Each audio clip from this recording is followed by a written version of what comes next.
तो आज मैं आपको एक अनोखी रहस्यमय कहानी सुनाऊंगा। अगर आप चैनल पर नए हैं तो अभी सब्सक्राइब कर ले तथा कहानी पूरा देखें। अंत में एक अनोखा रहस्य छुपा है। धन्यवाद। तो सुनिए।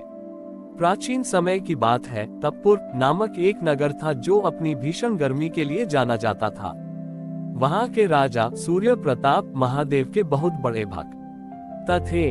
उन्होंने महादेव के लिए एक ऐसा मंदिर बनवाया जिसकी छत पूरी तरह पारदर्शी स्फटिक की थी, ताकि सूर्य की पहली किरण सीधे शिवलिंग पर पड़े।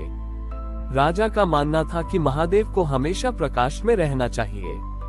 उसी नगर में शरण नाम का एक चरवाहा रहता था। शरण बहुत गरीब था और उसका काम चिलचिलाती धूप में गायों को चराना था। धूप से बचने के लिए उसके पास केवल एक पुराना फटा हुआ कंबल था। वह रोज दोपहर में जब गर्मी असहनीय हो जाती तो मंदिर की बाहरी दीवार के पास जाकर बैठ जाता। एक दिन राजा ने देखा कि शरण अपना वह मैला और फटा हुआ कंबल शिवलिंग के ऊपर की स्फटिक छत पर डालने की कोशिश कर रहा है। राजा क्रोधित हो उठे। मूर्ख चरवाहे, तू क्या कर रहा है? तू इस कीमती पारदर्शी छत को अपने गंदे कंबल से ढककर महादेव को अंधेरे में क्यों रख रहा है? शरण ने कांपते हुए कहा, महाराज, बाहर बहुत धूप है, मेरी खाल जल रही है, तो मेरे महादेव को भी तो गर्मी लग रही होगी। मैं तो बस उन्हें थोड़ी छाया देना चाहता था। राजा हंसने लगे, पागल, महादेव को छाया की जरूरत नहीं है, वे स्वयं सूर्य के प्रकाश हैं। इस फटे कंबल की छाया की उन्हें क्या आवश्यकता? तभी एक विस्मयकारी घटना घटी। जैसे ही दोपहर का सूरज अपने चरम पर पहुंचा, मंदिर की वह कीमती स्फटिक छत प्रचंड गर्मी से चटकने लगी। राजा और दरबारी गर्मी से बेहाल होकर मंदिर से बाहर भागने लगे। लेकिन जहां शिवलिंग था वहां अचानक अदृश्य बादलों की एक शीतल छाया छा गई।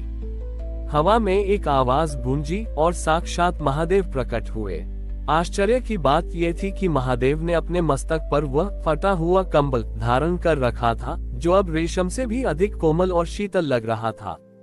महादेव की वाणी गूंजी, सूर्य प्रताप, तूने मुझे प्रकाश दिया क्योंकि तेरे पास वैभव था, पर शरण ने मुझे छाया दी क्योंकि उसके पास करुणा थी।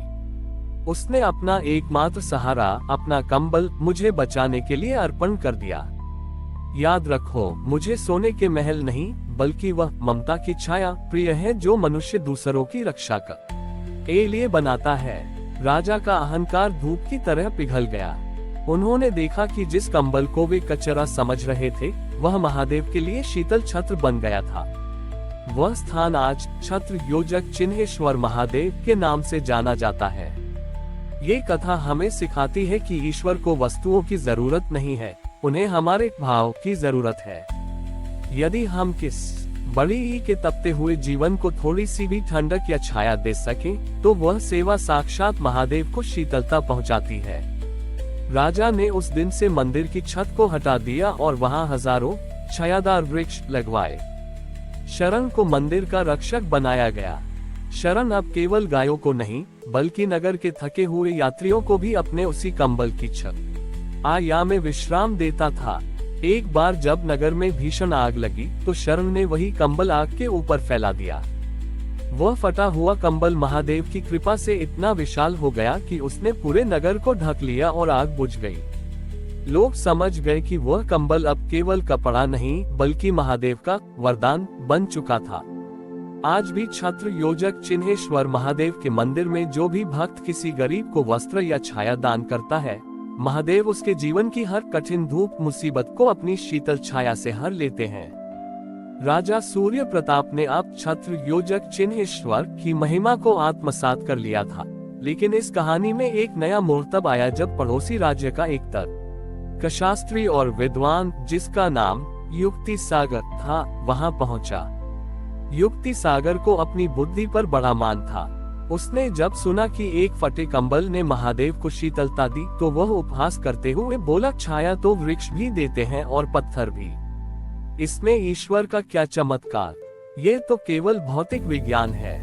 यदि इस कंबल में वास्तव में कोई दिव्य शक्ति है तो यह अंधकार में भी प्रकाश देकर दिखाए, क्योंकि छाया का धर्म तो केवल ढकना है। उस रात नगर में एक विचित्र खगोलीय घटना हुई। आकाश में पूर्ण चंद्र ग्रहण लगा, पर वह सामान्य नहीं था।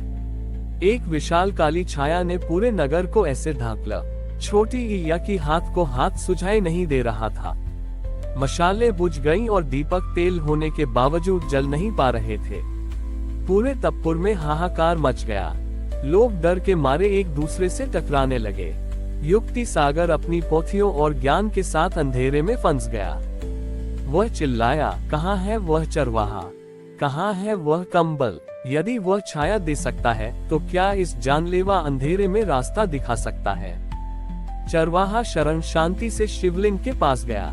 उसने महादेव से प्रार्थना की, प्रभु, आपने मेरी दी हुई छाया को स्वीकार किया। आज आपकी प्रजा अंधेरे के डर से कांप रही है।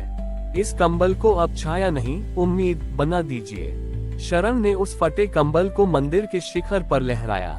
जैसे ही कंबल हवा में खुला, उसमें लगे अनगिनत छेद जो फटने के कारण बने थे, अचानक सितारों की तरह चमकने लगे। वह फटा हुआ पुराना कंबल अब एक छोटा सा आकाश बन गया था। उन छेदों से ऐसी दिव्य रोशनी निकली कि पूरे नगर में दूधिया चांदनी फैल गई। हवा में महादेव की गूंज सुनाई दी, युक्ति सागर, तूने केवल कंबल के छेदों को देखा था, पर मैंने उन छेदों से झांकती निर्मल आत्मा को देखा। जिसके हृदय में दूसरों के लिए जगह होती है, उसकी हर कमी छेद भी संसार के लिए प्रकाश बन जाती है। छाया और प्रकाश अलग नहीं है, वे एक ही सत्य के दो रूप हैं जो करुणा से नियंत्रित होते हैं। युक्ति सागर का तर्क उसके आंसुओं में बह गया।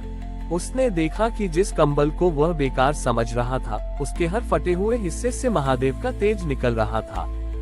जो कंबल दोपहर में छाया था, वही रात में मशाल बन गया। सुबह होते ही वह कंबल फिर से एक साधारण फटा हुआ कपड़ा बन गया। शरण ने उसे अपनी देह पर लपेट लिया और गाय चराने निकल गया।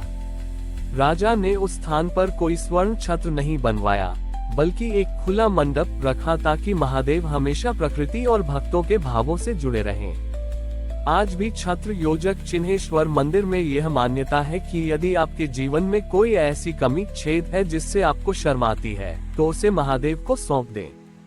यदि आपकी नियत साफ है, तो महादेव आपकी उसी कमी को आपके जीवन का सबसे बड़ा प्रकाश बना देंगे। ये कथा हमें सिखाती है कि ईश्वर हमारी पूर्णता नहीं देखते, वे हमारे उस फटे हुए हृदय को देखते हैं जो दूसरों के दुख को देखकर दरक जाता है। हमारी और भी आध्यात्मिक एवं अनोखी कहानियां देखने के लिए हमारे चैनल पर जाएं तथा धार्मिक एवं पौराणिक अनोखी कहानियां हमारे चैनल पर है। कृपया जाके देखें तथा हमारे चैनल को सब्सक्राइब करके रखें और वीडियो लाइक जरूर करें। धन्यवाद।